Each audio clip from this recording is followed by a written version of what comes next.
Nos reunimos em família. Nos reunimos por um Deus. Nos reunimos para te dizer que existe esperança. Você é importante para esse Deus, apesar dos seus maiores erros. Em Jesus, somos dignos. Somos uma nova criação. Nos reunimos para exaltá-lo e agradecê-lo por tudo que fez e vai fazer. Seja bem-vindo aqui. Fique à vontade. Esta é a sua casa. Igreja Batista do Meier. Chamados para transformar vidas. Bom dia, queridos. Bom dia. Beleza, agora sim. Bom dia a você também que nos acompanha pelo YouTube. É um enorme prazer ter você aqui conosco.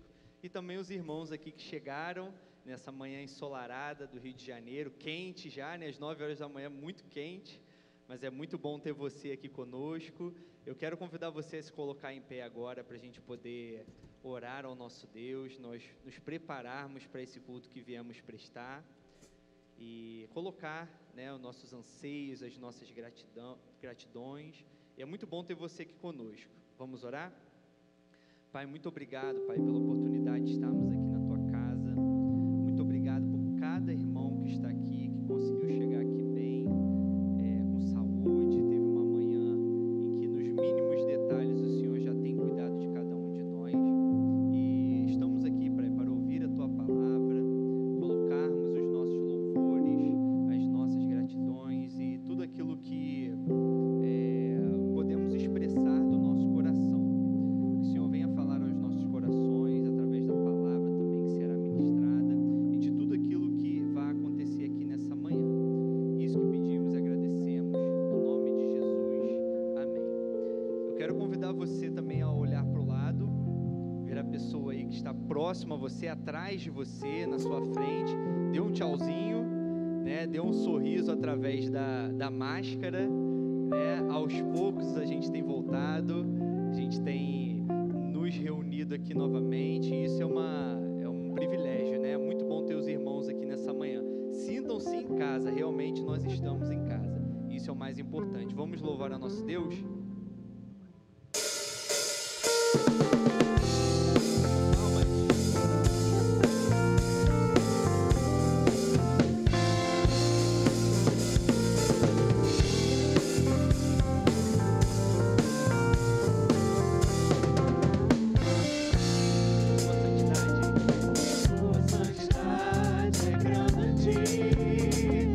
Meu amor imensurável.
Mais uma vez.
Fazer a leitura bíblica que se encontra no livro de Salmo 148, versículo 13. Todos juntos? Louvem o nome do Senhor, porque só o seu nome é excelso. A sua majestade está acima da terra e do céu. Ele exalta o poder do seu povo, o louvo de todos seus santos, dos filhos de Israel, povo que lhe é chegado. Aleluia! Vamos continuar louvando a esse Deus.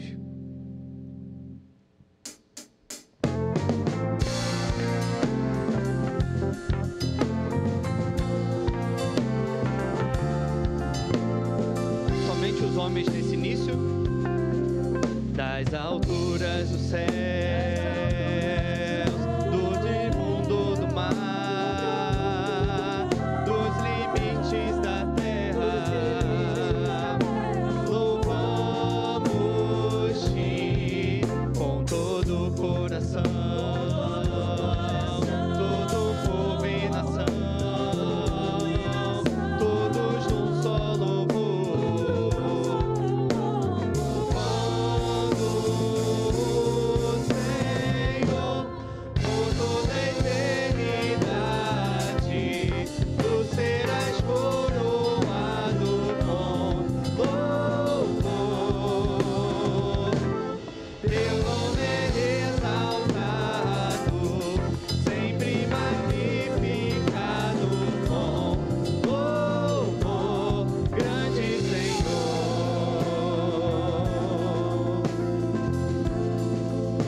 agradecemos por o Senhor ser grande em nossas vidas, somos gratos por tudo aquilo que o Senhor já tem feito em nossos corações. Como é bom podermos louvar e bendizer o Teu nome nessa manhã. entre irmãos, entre comunidade, entre igreja. Isso, Pai, edifica e alegra o nosso coração. Como é bom, Pai. Podemos, mesmo com máscaras, mesmo com algumas restrições ainda, mas podemos ser livres para louvar o Teu nome. E isso é muito bom para todos nós, Pai. Agradecemos por isso, em nome de Jesus. Amém. Amém, amém. Bom dia, queridos. Deus seja louvado por esse dia ensolarado que Ele nos dá, depois de uma semana chuvosa, nublada, e esse dia lindo que o Senhor nos dá em nossa cidade é motivo para agradecermos ao Senhor. O ministro Diogo já pediu para você dar uma olhadinha ao seu lado, dar um tchauzinho, sorrir com os olhos, né? Mas eu queria que apenas os visitantes ficassem de pé. Você que é nosso membro, fique assentado e permaneça de pé. Você que está conosco hoje pela primeira, ou segunda ou terceira vez, mas ainda não faz parte da nossa família, receba o nosso carinho, o nosso abraço aí de quem está perto de você. Muito bom ter vocês com a gente. Voltem sempre, alegria muito grande. As portas estão abertas e os braços mais ainda para receber você conosco neste dia e por quanto tempo você desejar. Pode se assentar. A semana está começando e uma semana encurtada, não é? Muitos estão em viagem, a gente vai sentir falta de alguns hoje ao longo do domingo por conta do feriadão, não é? Amanhã é feriado, dia da República, da proclamação da República, e a gente vai sentir a ausência de alguns que aproveitaram o feriadão para dar uma esticada no descanso, outros já estão aí adiantando e tirando períodos de férias, não é? E a gente nota a ausência de alguns. Vale lembrar que no próximo domingo nós teremos a nossa Assembleia Geral Extraordinária ao longo do domingo para recompor o nosso Conselho de Líderes. Semana passada, os irmãos participaram indicando, sugerindo nomes. A comissão agora está trabalhando esses nomes para compor a cédula e no domingo que vem, ao longo do domingo, será possível que você participe deste pleito, elegendo aí a renovação do nosso conselho, com 3 novos membros titulares e 2 suplentes por um período de 1 ano. Os titulares ficarão por 3 e os suplentes por um período de 1 ano. Domingo que vem a gente vai dar mais informações. A votação será híbrida, e quem estiver de casa, participando aí de casa, poderá participar também de forma online. Então, domingo que vem, novas informações para que todos participem deste momento de decisão. Também, já adianto que no final do mês teremos a nossa Assembleia Ordinária, não é? A cada 4 meses nós temos uma Assembleia Ordinária, onde vamos cumprir aí uma pauta regular de aprovação de relatórios financeiros, movimentação de membresia, temos decisões importantes como o próprio orçamento da igreja para 2022 e a gente conta com isso, com a sua participação, com o seu engajamento, membro de nossa igreja. Tem muita gente chegando, não é? Esse período de pandemia trouxe-nos muita surpresa. Gente que foi e gente que veio, gente que foi e voltou, gente que foi e vai ficar em algumas igrejas que já estavam abertas no período da pandemia, mas próximo de casa, alguns irmãos acabaram se encontrando ali neste novo convívio comunitário. Nossa equipe do Ministério de Evangelização e Missões está na fazenda, não é isso, Lívia? Está lá ministrando hoje pela manhã escola bíblica e culto ao Senhor ali naquela deliciosa varanda. Imagina como o dia lá deve estar bonito, não é? Esse sol lá na fazenda, embelezando aquela natureza. Pastor Israel está lá como pastor, dirigindo a equipe de voluntários que foi ministrar a escola bíblica e o culto desta manhã. Que Deus abençoe este tempo lá na fazenda e os traga também guardados e seguros. Olha, a fazenda está linda. Ontem o irmão Nelson esteve lá mais uma vez, levando o irmão Ricardo como voluntário para trabalhar na parte elétrica, fazendo alguns ajustes, e eu vi algumas fotos do dia de ontem. Que maravilha que está aquela fazenda. Procure participar de algum evento, alguma atividade lá. Tem coisa boa acontecendo lá. Depois a gente vai trazer para você mais notícias, né, pastor Fabrício? Do projeto com as crianças que já recomeçou. Então, depois a gente vai preparar direitinho as informações para trazer para a igreja o projeto Catuca, não é?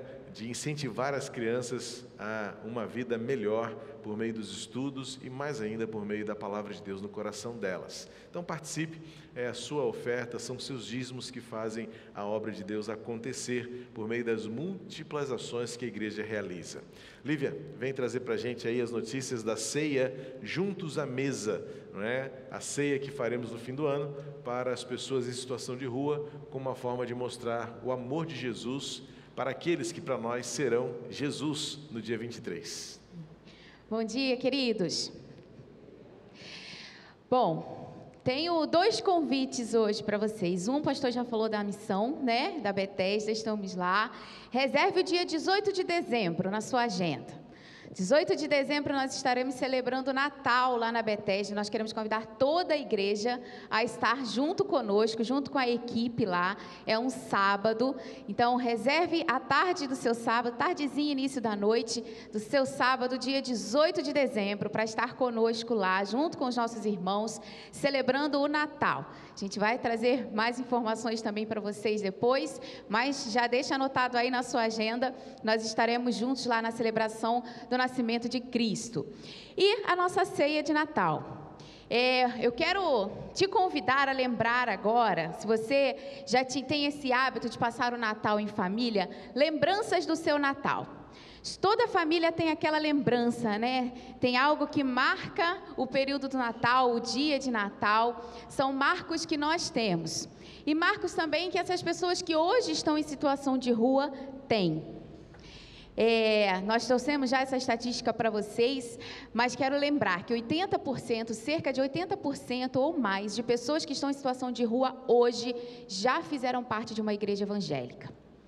Então, eles já tiveram a oportunidade de ouvir as cantatas de Natal, que são um marco para nós enquanto igreja. Eles já tiveram a oportunidade de celebrar os cultos de Natal, de celebrar o culto de Natal também em família. E nós queremos trazer essas lembranças de volta também para esses que hoje estão em situação de rua, são à margem da sociedade. Então, eu quero te convidar a também ser família junto com eles, a trazer essa memória de família, do amor de Cristo, do nascimento de Cristo no dia 23. Então, hoje você vai receber um link no seu WhatsApp, você que é membro cadastrado, mantenha seus dados atualizados aqui conosco, e você vai poder primeiro fazer a sua inscrição para estar conosco no dia 23. Então, você pode participar de diferentes formas, seja na cozinha, na limpeza, no evangelismo pessoal, convidando aqueles que estarão nas ruas, participar da questão do banho. Nós teremos aqui o nosso container de banho, então você vai poder ali distribuir os kits de higiene para eles. Enfim, nós temos muitas oportunidades de serviço aqui para esse dia. E você vai principalmente poder sentar à mesa junto com eles, ceiar junto com eles e compartilhar do amor de Deus com eles também. Então, faça a sua inscrição, esteja conosco aqui. E se você não puder estar, você pode participar também através das suas doações. Então, basicamente o que nós precisamos hoje é de do frango e do refrigerante. Então, te convido também a ser parte disso, colocando lá a sua disponibilidade, aquilo que for possível, tá bom? E juntos nós vamos, mais uma vez, celebrar o amor de Deus, o nascimento de Cristo, junto àqueles que estão em situação de rua. Ao final do culto, nós estaremos ali fora. Então, se você tem dificuldade para acessar, para fazer a sua inscrição, nós estaremos fazendo ali ao final do culto, tá bom? Que Deus os abençoe. Qualquer dúvida, é só nos procurar ali. Obrigada. Obrigado, Lívia. No domingo passado, nós aproveitamos, o ensejo da divulgação, primeira divulgação, essa convocação para a ceia, juntos à mesa, para desafiar você a participar conosco de um esforço especial para a pavimentação do nosso estacionamento. Lembra disso? Eu falei, vamos aproveitar esse momento para a gente finalizar esta obra e pavimentar o estacionamento. O desafio continua, mas a semana que começou, a gente fez várias avaliações, tanto no aspecto financeiro quanto no aspecto operacional, e entendemos que será um risco muito grande pelos prazos para iniciarmos esta etapa, não é? Então a gente fez algumas avaliações com o próprio empreiteiro, não é? E o prazo que a gente tem, a partir de hoje seria o caso, não é? Para começarmos a obra da pavimentação, poderia colocar em risco a execução da ceia no estacionamento. Então, não só pelo custo, que também a gente reavaliou, e o custo não é apenas 70, apenas quando eu digo, porque é um valor muito alto, né? Eu digo apenas 70 mil, é porque o valor é mais do que isso, que a gente teve que recalcular as despesas que vamos ter para pavimentar o estacionamento, porque é uma parte importante a ser feita também, que é a parte elétrica daquela região ali. Então, o novo gradil, os novos portões, a iluminação do estacionamento novo vai demandar um investimento também para a parte elétrica de toda aquela área ali do estacionamento.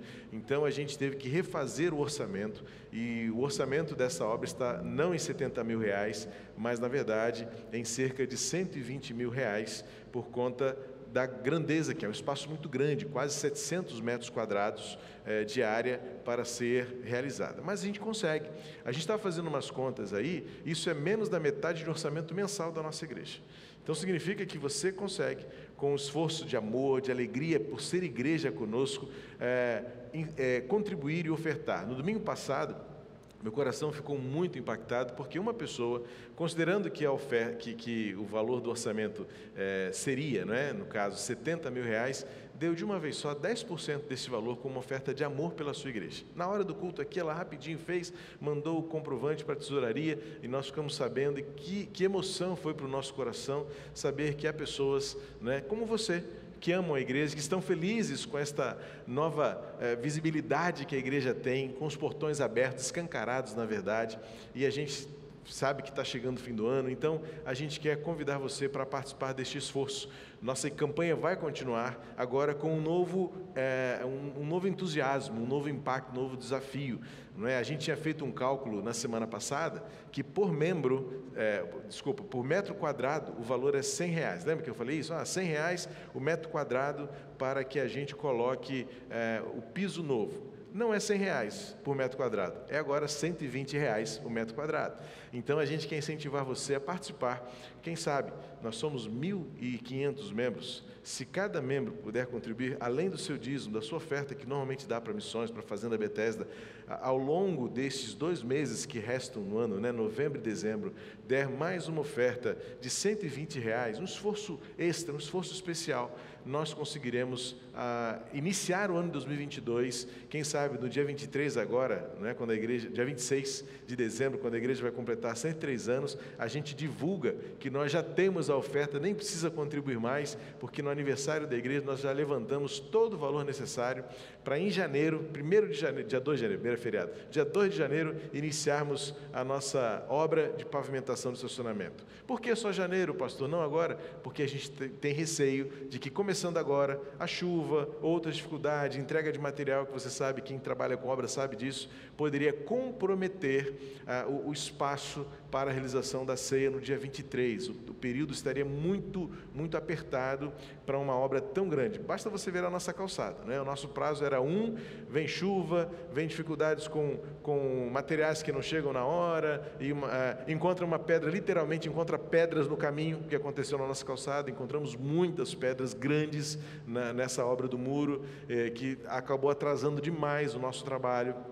Então a gente preferiu, por uma questão de responsabilidade com os projetos e com as prioridades que a igreja tem, não iniciar a obra agora, mas a campanha continua.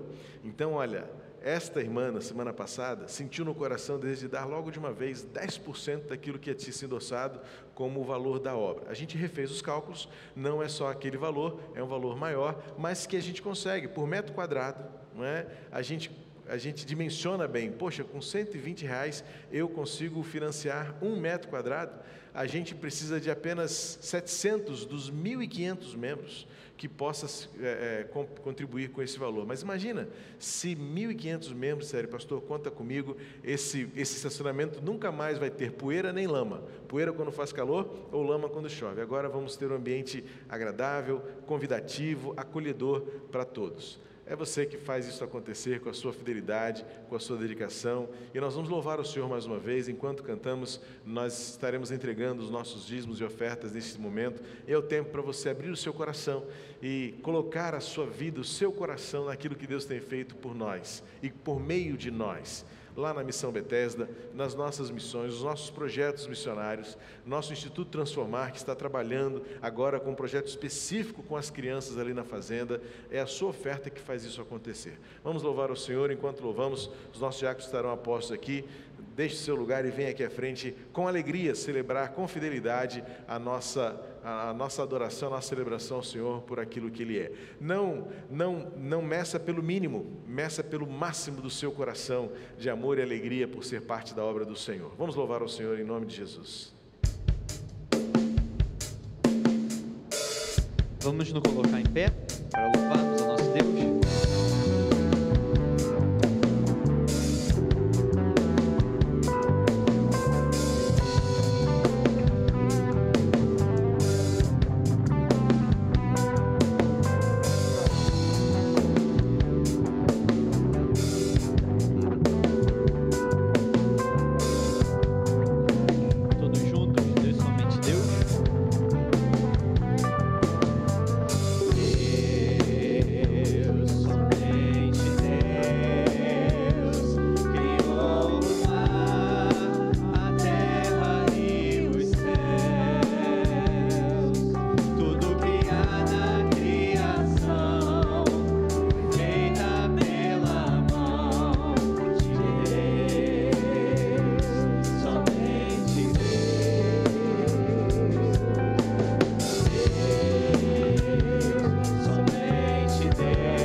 que ora, agradecendo a Deus pelos dízimos e ofertas, mas hoje eu quero orar, porque hoje é dia nacional, ou dia batista, melhor, dia do diácono batista, né?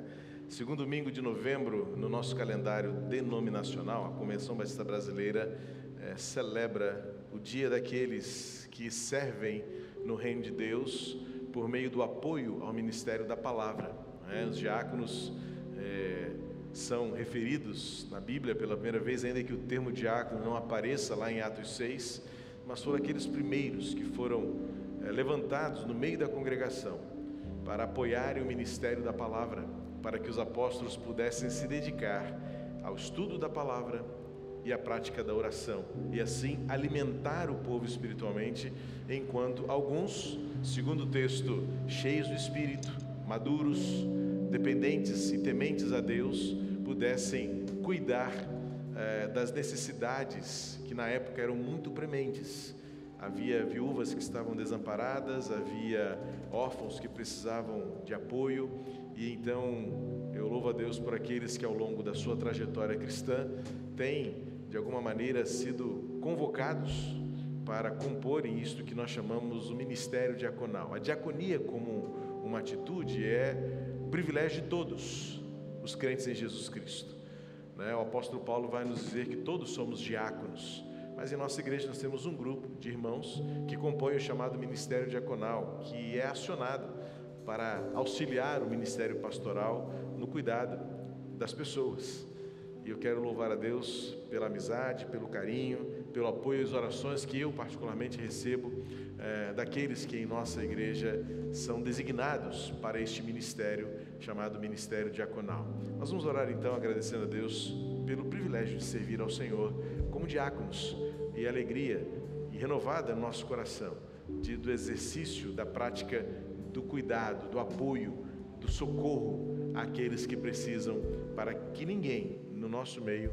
Renato, vem junto aqui, aproveitando o ensejo, porque é o coordenador dos nossos diáconos, e aí representam da congregação, tem a Márcia também. Márcia, vem cá, por favor.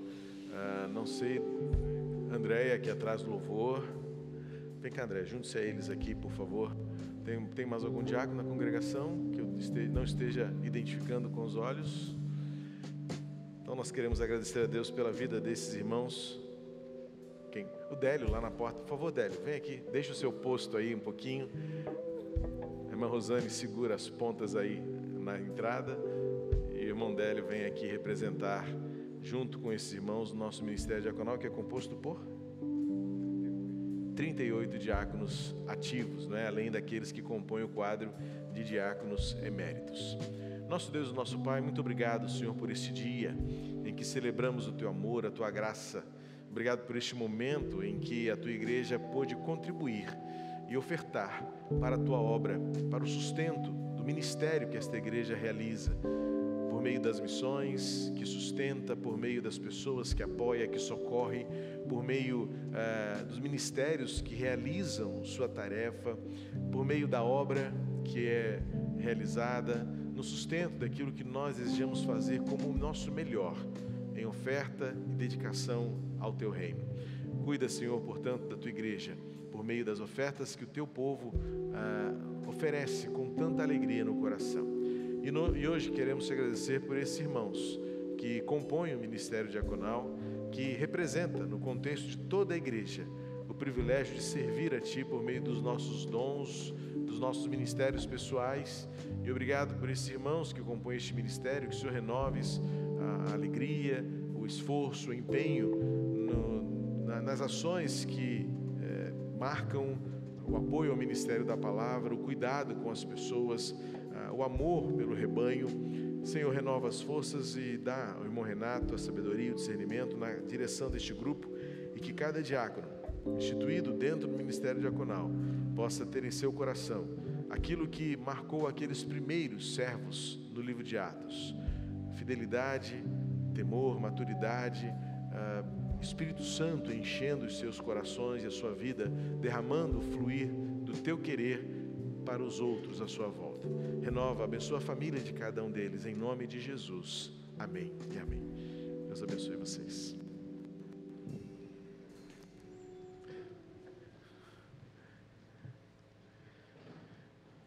Tem sido neste tempo, não é, de recomeço, oportunidades muito preciosas de reencontros. Afinal de contas, caminhando aí para quase 1 ano e 8 meses completos, 1 ano e 9 meses já, olha que coisa, 1 ano e 9 meses completos em que a pandemia foi oficialmente, não é, reconhecida no Brasil. A gente, no dia 15 de março de 2020, suspendeu os nossos cultos e de lá para cá, então, alguns rostos ficaram distantes. A gente assumiu como lema viver longe dos olhos, mas sempre perto do coração. E desde o dia 5 de setembro, quando nós retomamos os nossos cultos presenciais, 2 meses foram com inscrições, e agora, a partir de novembro, a gente retomou os nossos cultos sem a necessidade de inscrições, por conta da flexibilização das medidas restritivas em nossa cidade. A gente tem tido a alegria de reencontrar pessoas amadas e queridas que esta pandemia nos distanciou. Então, a cada culto acaba sendo um momento precioso de rever pessoas amadas e queridas entre nós. E eu quero, por exemplo, destacar a presença da irmã Iraci e da irmã Ruth Brandão, né? São nossas vovós que estão acolhidas no Betel, não é? A Iraci é a mais nova, não é, integrante da família do Recolhimento Betel, e hoje o pastor Fabrício e o diácono Exley foram lá e recolheram, não é, por um tempinho, a irmã Iraci e a irmã Ruth Brandão, que é membro da igreja desde a sua meninice, não é? Há quanto tempo? A irmã Iraci também, há muitas décadas, né, irmã Iraci? Membro de nossa igreja, e a gente tem alegria em ter vocês conosco nesta manhã. Deus abençoe vocês. Obrigado, pastor Fabrício, diácono Exley também, pela dedicação do tempo desta manhã em trazê-las, e depois do culto das 9, vão levá-las de volta. Já tomaram café ou vão tomar ainda? Já tomaram, né? Então vão se preparar depois para o almocinho. E olha, por enquanto, aí no tempo da restrição, isso está um pouco mais difícil, mas tão logo seja possível, visite as nossas vovós de Recolhimento Betel. Nós temos reaproximado as duas instituições, a igreja e o recolhimento, porque a nossa história começou lá na década de 40, quando a Associação de Fé foi criada dentro da nossa igreja e o Recolhimento Betel foi instituído como um lar de apoio às idosas. E durante algum tempo houve um distanciamento das duas instituições, mas há 15 anos eu propus no meu coração, a igreja precisa estar mais próxima do Betel, porque as nossas raízes são juntas, não é? E tem sido uma bênção. Então, quando você puder, nós apoiamos agora, fizemos uma doação grande de fraldas, de lenços umedecidos e outros itens de higiene pessoal para as vovós que estão lá. Que Deus abençoe vocês. Um abraço, Meraci, irmã Ruth Brandão também. E também rever aqui o irmão Mauro, que nos deu um susto aí algumas semanas, não é? Vê-lo de volta, submeteu-se a uma importante cirurgia, e tê-lo aqui conosco é motivo de grande alegria, viu, Mauro? Deus seja louvado por isso também. Também a irmã Silésia, que esteve aí no Equador acompanhando a filha e o genro, Peru, desculpa, não é? A filha e o genro, e já estão programando a volta daqui a pouco. Pois é, então, esteve lá no Peru ano passado todo, e agora de volta ao nosso convívio aqui, é alegria muito grande. Oi? Então, estão já programando o retorno. Já cumpriram o tempo e voltam agora para o Brasil, transferido para Brasília. Esse é o tempo de rever os irmãos, não é? Um tempo precioso, a gente vai se encontrando, se abraçando, matando a saudade e até tentando identificar. É interessante identificar vocês pelos olhos, né? Eu conheço um pouco mais, às vezes eu vejo que as pessoas não me reconhecem. Eu estou na calçada aqui na Gira da Cruz e eu falo assim, minha ovelha, aí eu estou de máscara, né? Vocês me acostumaram a viver sem máscara, e aí passa assim, não me reconheceu, mas tudo bem. Então, aí às vezes eu consigo voltar a chamar e dizer, olha, que bom ver você de volta, não é? A máscara faz isso com a gente, não é? A gente cruza por pessoas tão preciosas e não se conhece apenas pelos olhos, não é?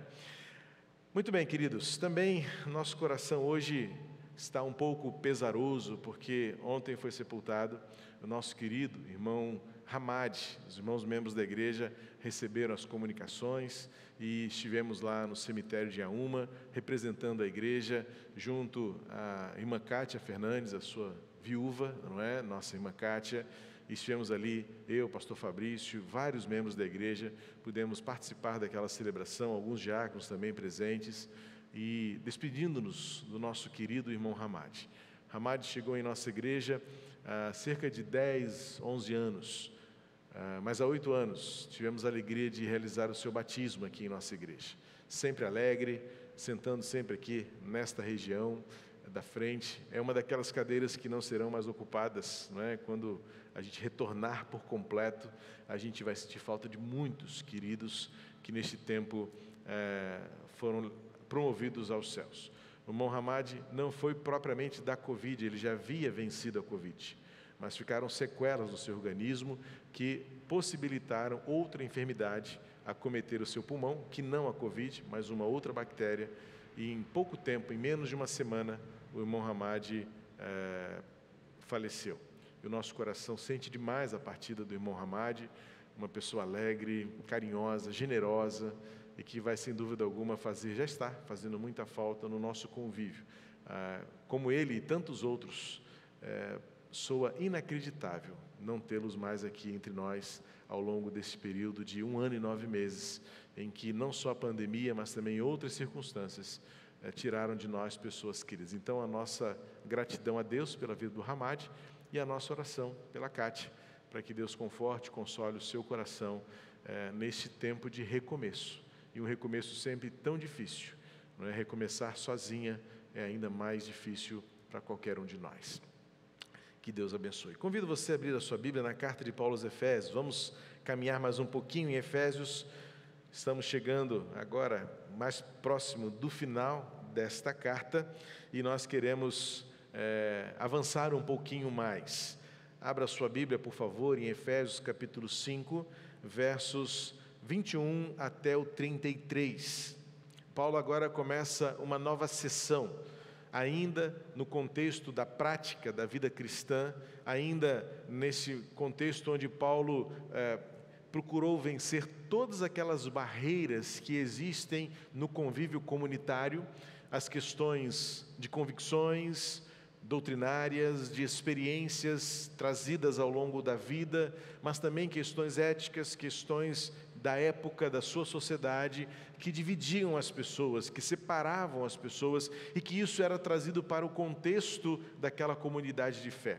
Paulo usa os primeiros capítulos da sua carta aos Efésios, especialmente até o capítulo 4, na metade do capítulo 4, para trabalhar as questões que eram cruciais para que a igreja resgatasse a sua unidade, aquilo que certamente fez parte do seu começo. Uma igreja integrada, uma igreja entusiasmada com o outro, uma igreja avivada na sua missão lá na cidade de Éfeso. Com o passar do tempo, acredita-se que cerca de 7 anos entre o nascedouro daquela igreja e este tempo da carta de Paulo escrita àquela igreja, a igreja se separou, a igreja enfrentou problemas de divisões, problemas éticos que trouxeram dificuldades, e Paulo então precisa, como pastor daquela igreja, por meio de uma carta, escrever a eles dizendo: vocês foram batizados em nome de um só Senhor, vocês têm um só Deus, vocês têm uma só palavra. Como podem viver separados uns dos outros? Vivam em unidade. E Paulo então passa agora, nessa segunda parte da sua carta, a tratar de questões mais práticas do dia a dia, do comportamento, das atitudes que diferenciam aqueles que declaram terem Jesus em seu coração e aqueles que, por qualquer circunstância, escolhem ainda viverem como filhos das trevas. É o que Paulo chama, filhos da luz, filhos das trevas. Aqueles que andam em luz e aqueles que andam em trevas, na escuridão da alma, na escuridão dos sentimentos, na perdição das suas emoções e muitas vezes na maldade das suas atitudes. Capítulo 4, Paulo fala sobre aqueles que praticam a maledicência, a falsidade, a roubalheira, a gritaria, o ódio, a ofensa, a violência. Paulo trata aí disso diretamente, dizendo: se somos filhos da luz, precisamos frutificar luz de Jesus no nosso viver. E aí Paulo agora vai trabalhar no final do capítulo, do trecho que lemos, e domingo passado encerramos isso, uma vida cheia do Espírito Santo.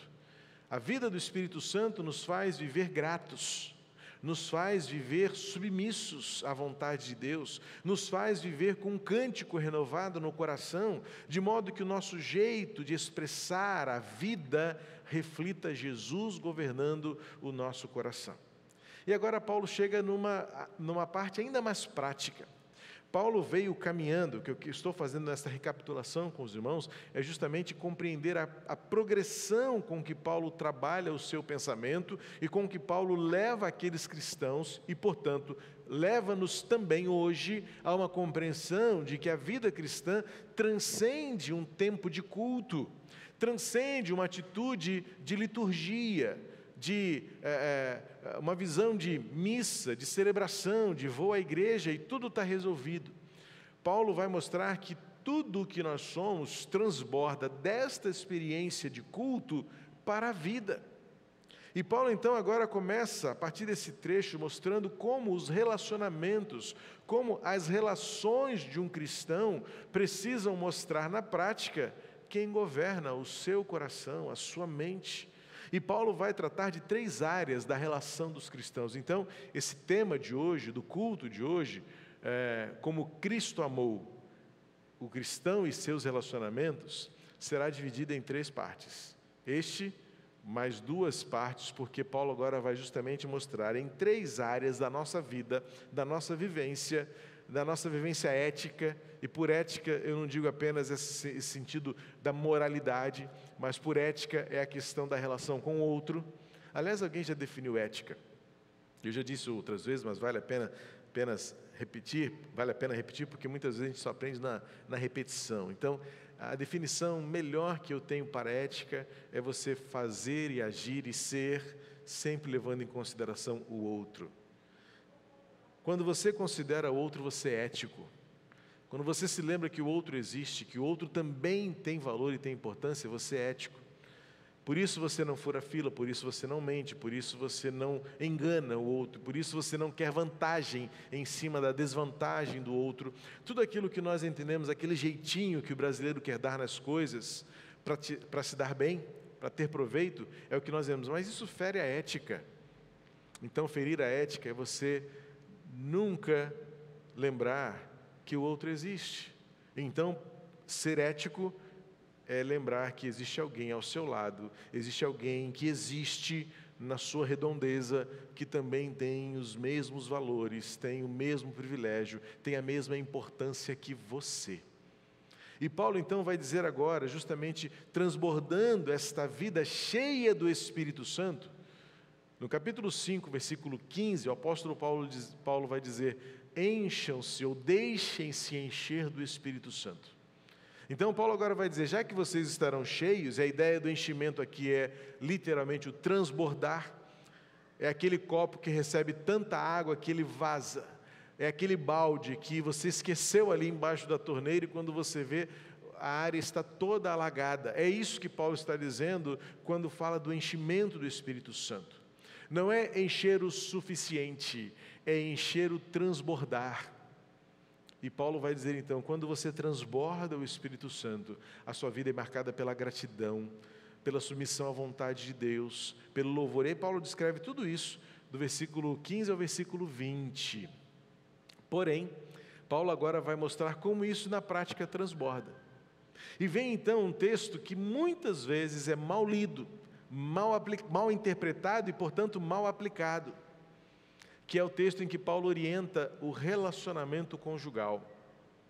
Depois Paulo vai avançar e vai falar sobre um outro sistema ético, que é o relacionamento parental com seus filhos. E depois Paulo termina numa última instância do cristão e suas relações sociais, quando Paulo vai falar sobre empregados e empregadores. Ou seja, olha que precioso perceber que a Bíblia é um livro para hoje.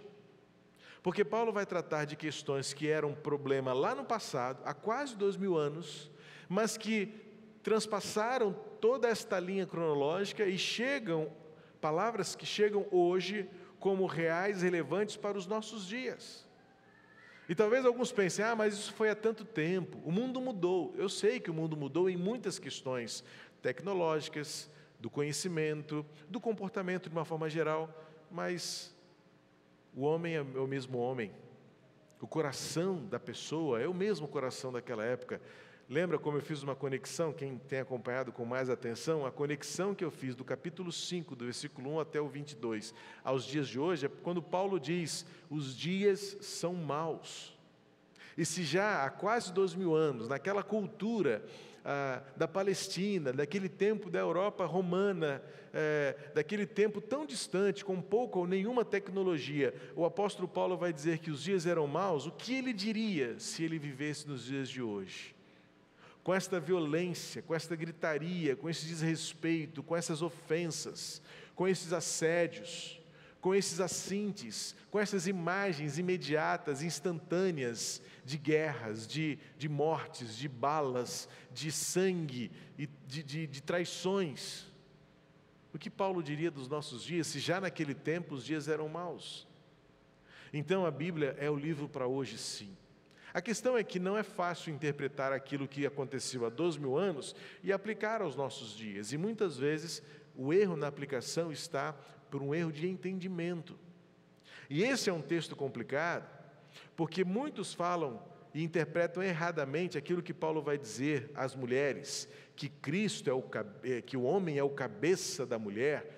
E no mundo onde o conceito, não é, a teoria feminista tem dominado o coração e tem trazido de fato, tentando resgatar e restaurar algo que ao longo do tempo a sociedade fez de forma tão vil, que foi colocar a mulher em um outro nível, em um outro patamar de desrespeito, de desigualdade, de violência, de anulação. Então, num movimento oposto a isso, num contra-ataque a tudo aquilo que a nossa sociedade tem feito de tão mal em relação à figura feminina, alguns equivocam-se em achar que a Bíblia mantém-se como um livro machista, um livro patriarcado, um livro que incentiva, e ao contrário. Por isso disse que a interpretação é tão desafiadora, porque quando você vai um pouco mais a fundo, vai ver que se hoje os dias são maus, aqueles dias eram tão maus quanto. E na cultura judaica, a mulher não era uma pessoa, a mulher era uma coisa, desde aqueles tempos. E naqueles tempos, alguém gastar tempo para orientar homens a serem maridos bons, era algo totalmente fora da compreensão daquelas pessoas.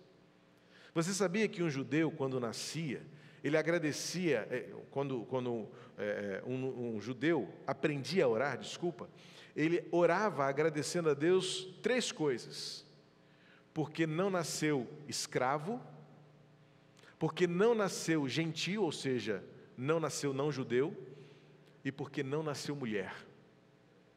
Esta era a cultura na qual a Bíblia foi escrita por muitos desses homens que naquela época aprenderam na sua catequese religiosa.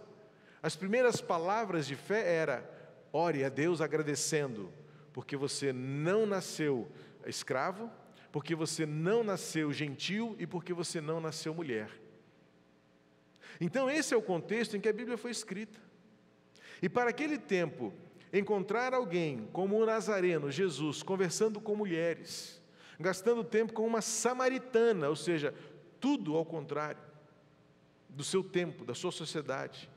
Tanto que ela mesma se espanta: você conversando comigo, você judeu, homem, gastando tempo comigo? É porque Jesus veio para combater um status social que já naquela época colocava as mulheres num lugar de desigualdade. E a vida cristã, a fé em Jesus, veio para combater e rechaçar toda e qualquer desigualdade, a ponto do apóstolo Paulo, que tinha suas questões pessoais muito sérias, com a sua cultura, com o seu tempo, com a sua religiosidade, dizer: agora em Cristo não existe mais homem ou mulher, somos todos um em Cristo Jesus. Como também não existem mais senhores ou escravos, judeus, gentios, bárbaros, não existe isso, porque somos todos um só em Jesus. E aí vem esse texto, que para muitos é controverso, mas que para mim é de uma beleza atemporal, quando Paulo vai dizer e organizar as questões da relação de um cristão colocando os homens no seu devido lugar e as mulheres também em seu lugar de honra, de respeito. Eu costumo dizer, quando leio esse texto, que se eu pudesse sugerir a Paulo, antevendo o que o movimento, não é, de resgate, de restauração da equidade, da igualdade dos nossos dias, vem militando, dizer: Paulo, muda a ordem das coisas como você fala, porque vai ajudar bastante. Porque Paulo vai dizer o seguinte, no versículo 21, vamos ler o texto para você entender bem. Diz assim, Efésios 5, 21 em diante: sujeitem-se uns aos outros no temor de Cristo.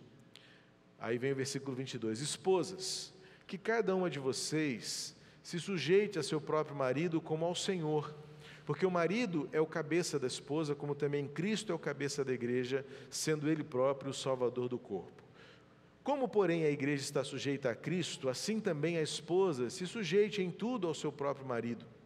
Maridos, que cada um de vocês ame a sua esposa, como também Cristo amou a igreja e se entregou por ela, para que a santificasse, tendo-a purificado por meio da lavagem de água pela palavra, para apresentar a si mesmo como igreja gloriosa, sem mancha, sem ruga, sem qualquer ou nem qualquer coisa semelhante, porém santa e sem defeito. Assim também o marido deve amar a sua esposa como ama o próprio corpo. Quem ama a esposa ama a si mesmo, porque ninguém jamais odiou o seu próprio corpo, ao contrário, o alimenta e cuida dele, como também Cristo faz com a igreja, porque somos membros do seu corpo. Eis porque o homem deixará o seu pai e sua mãe e se unirá à sua mulher, tornando-se os dois uma só carne. Grande é esse mistério, mas eu me refiro a Cristo e à igreja. No entanto, também, quanto a vocês, que cada um ame a própria esposa como a si mesmo e que a esposa respeite o seu marido. A tese desse texto, difícil de ser aplicado nos dias de hoje, face à realidade deste tempo tão militante que vivemos, de identidades, de posturas, de convicções, de valorizações e autovalorizações. A tese desse texto está justamente no versículo 33, em que Paulo resume o seu pensamento em duas ideias. A mulher precisa de amor e o homem precisa de respeito. Mas, na verdade, nós vamos perceber que esta realidade se aplica aos dois. A realidade que o texto vai mostrar, ainda que Paulo tenha destacado o que cada um precisa, e muito do comportamento, da psicologia vai confirmar isto. O homem precisa de validação, a mulher precisa deste amor que resgata, que valoriza, que honra, e que nós temos falhado de ambos os lados. Como eu disse, se eu pudesse, de uma forma muito ousada e intrépida, eu diria: Paulo, para facilitar o nosso trabalho no século 21, faz o seguinte, escreve primeiro para os homens, complica para os homens, para depois facilitar para as mulheres. Porque do jeito que está, a impressão, e aí eu quero frisar bem isso, colocar em negrito sublinhado em caixa alta, a impressão que dá, porque não é essa a verdade, é que Paulo complica para as mulheres e facilita para os homens, mas não é verdade. Em 1995, dia 1º de julho de 95, Jeane e eu casávamos no templo da Igreja Batista Curuçá. E nós escolhemos meu pai como celebrante, pastor, e numa conversa entre nós, a própria Jeane sugeriu que o meu avô fosse o mensageiro daquela noite. Meu avô, já com uma idade avançada, na época 86 para 87 anos, ele foi o mensageiro daquele culto. E o auditório estava lotado, um casamento tão lotado quanto poucos eu vi ao longo da minha vida, né? Havia 5 igrejas envolvidas no nosso casamento. A igreja em que eu nasci e cresci, a igreja em que Jeane cresceu na sua adolescência e juventude, a igreja que eu pastoreava, a igreja que a Jeane era membro na época, que era a Memorial Tijuca, e a igreja em geral, porque ali estavam meus colegas